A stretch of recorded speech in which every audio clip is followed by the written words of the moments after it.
C'est encore le choc dans l'Est tourangeau. Hier matin, il est 7h45 près de cet arrêt de car à Nouan-les-Fontaines lorsqu'un individu force une collégienne de 14 ans à monter dans son camping-car. Rapidement, la jeune fille aurait reçu un coup de taser avant de réussir à s'échapper des griffes de son agresseur. Au lendemain de ce qui aurait pu être un drame, la famille que nous avons croisée demeure profondément heurtée. Les riverains, eux, nous expliquent avoir peur et ne plus laisser leurs enfants seuls. Une grande émotion règne donc ici, à l'image de celle du maire de la commune. On les soutient. Voilà, c'est dur. Moi, je me mets à la place de ma famille, j'ai eu des enfants, voilà. Je ne vous cache pas qu'hier, les parents d'élèves qui avaient des enfants au collège étaient en panique.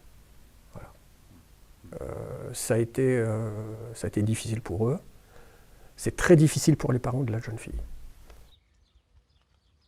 Malgré l'utilisation de fausses plaques minéralogiques, un suspect a été retrouvé. Fuyant une brigade loir-et-chérienne, il a causé un accident et a dû être désincarcéré avant d'être hospitalisé à Tours, où il se trouverait encore. Selon la procureure de la République, bien que moins alarmant, son état de santé n'est pour le moment pas compatible avec un interrogatoire.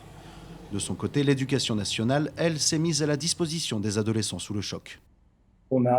J'étais en contact tout de suite avec la chef d'établissement et on a convenu de mettre en œuvre une cellule d'écoute qui jusqu'à la fin de la semaine d'ailleurs, donc qui est à la disposition des élèves et de tous ceux qui souhaitent évidemment voilà, parler de ce qu'ils ont vu, de leurs craintes.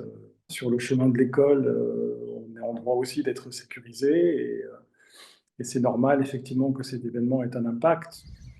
S'il est inculpé, le mis en cause risque jusqu'à 5 ans de prison pour tentative d'enlèvement, une peine portée à 20 ans si l'atteinte physique est retenue.